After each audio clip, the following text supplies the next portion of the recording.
Hello, another reading vlog coming up for you.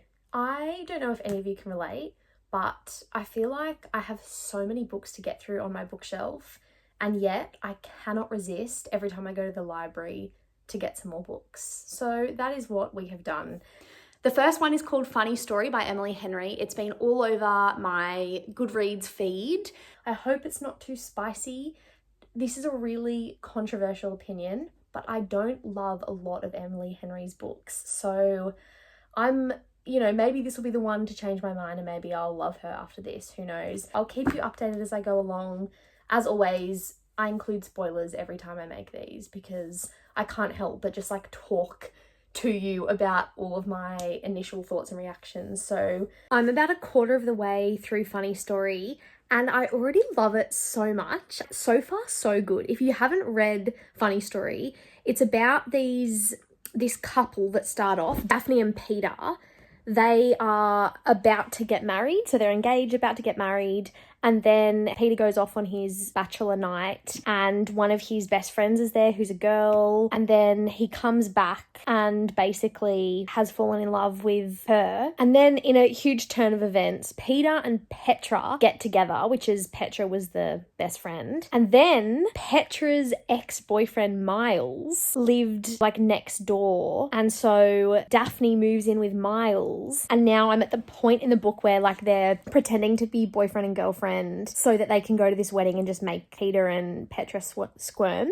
So, I don't know, it's really interesting and it's really gripping. I just want to know what will happen and I just want to get to the part where they go to the wedding. I feel like that would be so funny. I think at this stage in the book, I'd probably rate it probably a 4-star. I'm really, really enjoying it. So let's see how much more of the book I can get through.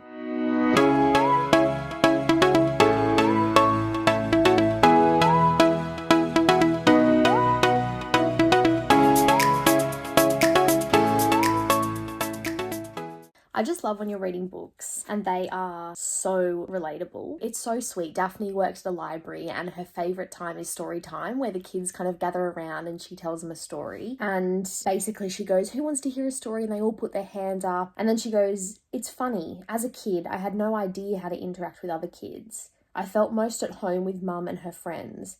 But as an adult, I find kids so much easier to understand. Oh, I'm just that is so true. I find kids, I just love being around kids and adults, not so much. So I just love her job and I'm really loving this so far. All right, I'm just made myself a chai and I'm getting into Funny Story.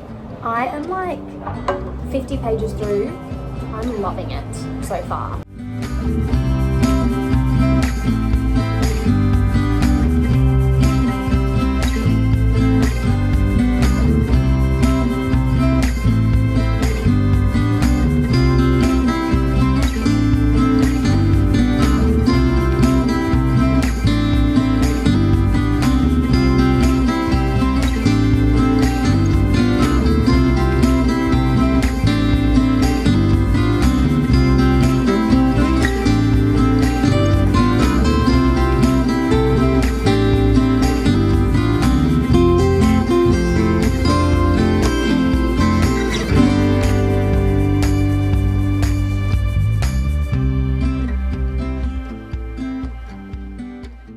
Miles' sister has just come into town. So they've just also gone out, Miles and Daphne, to this fundraiser event. And then Petra and Peter have come and Miles is okay, ready, I'm gonna turn and kiss you. And then you look at him and blah, blah, blah. And then she freaks out, runs away. And it's all this huff and puff. And then there's beautiful dialogue about how she's what are we doing? This can't be a game anymore. I know that I started all of this to make my ex jealous, but it's more than that. I'm developing feelings, blah, blah, blah. Because he was we just, there's no way we can do this. And she was why not? And then he was because you mean too much to me and I always screw things up. And I don't know, I'm just I really want them to work out. And I know it's a bit toxic because they've come together to pay off their exes. I don't know. Is it really built on something that's foundational? Not really, but I just like them together. And I'm up to the part now where Daphne has just gotten home after missing loads of calls from her dad. And then her dad is there with this girl. Really weird. So anyway, that's where I'm up to. I think it's gotten a lot spicier since I've last updated you. It's not like super spicy, but there's just certain things where you're like, oh, Okay, so I feel like the spice factor always bumps down books for me. I know for other people, that's what bumps the books up in rating. So I think I'm sitting at like a 4.25 maybe, which is pretty good. This is how far through I am. I've done all of that. Oh, sorry, I'm not sticking my finger up at you. And I've got this much to go. So I reckon I'll be done by tonight. I reckon I'm going to smash it out. Watch me go. Okay, I may not put this in because it's kind of incriminating to people in my family, but it is so relatable because Daphne's dad has basically just come with bouquets and her girlfriend's like, he never shows up empty-handed. And then she says, as a kid, I love that about him too, until I realised his gifts were consolation prizes. Yes, I cancelled our spring break visit, but my buddy gave us tickets to an amusement park. I missed your choir concert, but isn't this candy my chocolatier girlfriends make amazing? Oh, man, relatable. Okay, guys, I figured out why I love this book so much, because Daphne is literally me. She's me, like to a T. So Miles basically said that he'd taken time off work because Daphne's dad had just like gone up and left. And so Miles, bless his little soul, like took the day off work so that he could be with Daphne. And then Daphne was like, you don't need to babysit me, like go away basically. And then she says, I'm sorry I was rude. It was nice of you to rearrange your night to try and make me to feel better. And then he goes to go say something and doesn't. And then she goes, what? Nothing, he lies. Come on, I urge him, tell me. It's just, you always assume I'm being so selfless. Like it hasn't occurred to you that I might want to hang out with you. So when you turn me down, I have to figure out if you just don't feel the same way or if you think you're doing me some kind of favour, and I never can. Oh, I don't know why. This is like really getting me in the feels. I'm so angry. I'm so mad. I'm so angry. I'm so mad. Peter has just come back and knocked on the door and come in and been like, oh, I'm so sorry. Like, we're not together anymore. She called it off. I was probably just chasing a high. And like, I'm really sorry. Like, yes, of course you were chasing a high. That's exactly what affairs are. Like, Miles has gone AWOL at this stage in the book. I am just hoping he has not gotten back with Petra, because, man, if he's gotten back with Petra and leaves poor Daphne heartbroken, I will be so, so mad. But I have faith in Miles, so I'm just going to calm down. I have faith in Miles. If he turns out to not be the person that this book has led me to believe he is, then you will know it very soon. Again, I'm like semi-tearing up and I don't know why. So he's spent the freaking day with Petra, idiot, packing up her stuff because she's moving out because her and Peter have broken up. And then he says, I freaked out Daphne, but that doesn't mean I don't love you. So that's the first time that he'd said, I love you. And then she replies, no. No, Miles gives a hoarse laugh. How is that a response to what I just said? I just told you I love you, Daphne. And I'm telling you no. I undo my seatbelt with trembling hands. You don't get to say that to me. You don't get to disappear and then show up and buy me effing fudge and pick me up from work and tell me you love me. I do love you, he cries. You can't just throw that out there like it makes everything better. I don't need an I love you or a box of fudge or whatever big plan you had to make it up to me. I don't even like surprises. None of that stuff matters when you don't show up for the little things. And if you loved me, you'd know that. Oh, it's so true. Like the showing up for the little things, that just gets me right in the feels. Okay, now I actually might cry. So Daphne just found out that Miles was gone because he went to go chase her dad when he left and went at him and, you know, telling him how he should come back. And anyway, he tried to get him to come back and it didn't work.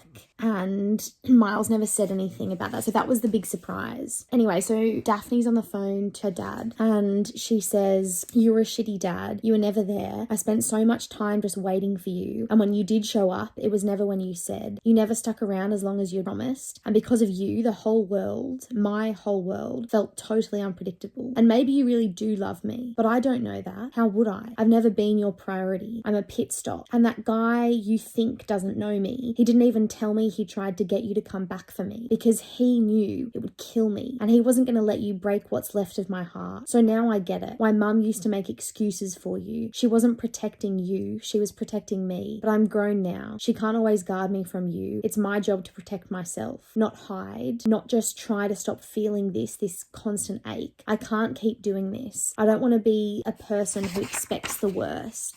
something has to change. So the next time you come into town, ask me first. And if you want to leave, don't be a coward. Don't make the people who love me make your excuses. You can tell me to my face or we can be done with this. Oh, this is so relatable. Sorry, but can we just give a big round of applause to Miles? I love Miles. And every time I read fiction books, it just reminds me how fictional these characters are. But I love Miles. He's just so beautiful. And like, the fact that he did that for Daphne, oh, I love him. Oh my gosh, I love Miles. He's just shown up to the readathon to help out. And oh, Miles smiles tentatively, an apology of a smile. Should I be here right now? You should always be here, my heart answers. I'm just a sucker for this kind of stuff. Oh, I love Miles. I love Miles. I've finished Happy Story last night. I thought I'd give it like 24 hours before I review it, because sometimes just mulling over things helps you think through what you thought of it and stuff. Can I just say, the character development of Miles and Daphne, 10 out of 10, honestly. I think that they are what made the book. And the fact that Daphne kind of ended, spoiler alert, by saying, I need to be okay on my own. But that doesn't mean, like, I was ready to throw the book in the bin. If Daphne had just been like, I'm going to be single, see you later, I would have been so cranky. So the fact that it ended with her being like, look, we need to move out. We live separately, but I still want to be with you, but I need to create my own life apart from you. I was like, that is just great. And also the fact that throughout the book you could see her attachment to her mum, and then to Peter, and then to Miles. Like, she hadn't really, it's like those classic people that you know who are just like bouncing from relationship to relationship, and then finally they get broken up with and they realize that they actually need to learn how to be okay by themselves. I feel like Daphne was a perfect example of that, and the fact that she realized that at the end kind of made it come full circle. Miles is just such an underdog of a character. I literally love Miles. I think I've said that about 100 times, but I love Miles. I want to marry Miles, and he's a fictional character. So that goes to show how well the character development was. At the start, the plot was great. The fact that there was like this swap of relationships, and I feel like that was enough to kind of carry the story through. I don't think it needed any big moments, and it did have those big moments, like when Daphne's dad came back and when Julia, Miles' sister, came and stuff like that. So I feel like the plot was good. I loved Daphne's job and how she just loved being at the library with those kids, and the readathon. I think that was a really beautiful moment. But because Daphne just loves her job, it's so wholesome. And then the fact that Miles was there was just beautiful. I love that. I feel like a lot of girls and women can probably relate to Daphne in terms of just the complicatedness of family relationships. So the fact that her parents were divorced, I feel like that's very relatable. The fact that her mum was the one to kind of carry her through life, and also the one to kind of shield her from all of the disappointments of her dad, is just super relatable to me. I don't know, even the complicated relationship that she had with her dad, the fact that she loved him but he let her down all the time, but she kind of made peace with that.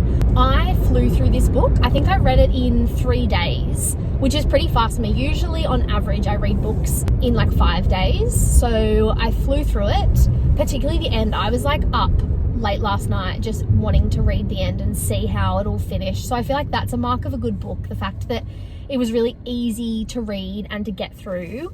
I said this before, but I'm going to bump a few marks off because of the spiciness. Again, that's controversial because some people, and I feel like particularly the Emily Henry lovers, really like her writing style and the spice that she includes. But I think that's the reason I don't love Emily Henry, is because her plots are so good, but there's just that spice that I just find really unhelpful. So I think if it had no spice, honestly, I probably would have rated this like a 4.5/5 star. Like, I really loved the plot and it was really easy to read, and yeah, I really, really loved it. But because of the spice, I feel like I need to bump it down to like a 3.5 or 3.75. So controversial, I know, but that is my rating. The next video will probably be me trying to get through a list of books that I've borrowed from friends. I am such a sucker when it comes to buying new books, and I need to promise myself not to buy any more books or even just borrow anything from the library for a little while, because I need to get through this list, which you will see in the next video is like humongous. So stay tuned for when I get that list down and read some more books.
The first book, funny story that I'm going to read is basically about a girl who is just about to get married, but then the wedding is called off because her fiance cheats on her with his high school best friend. That's not a spoiler. That happens literally page 5.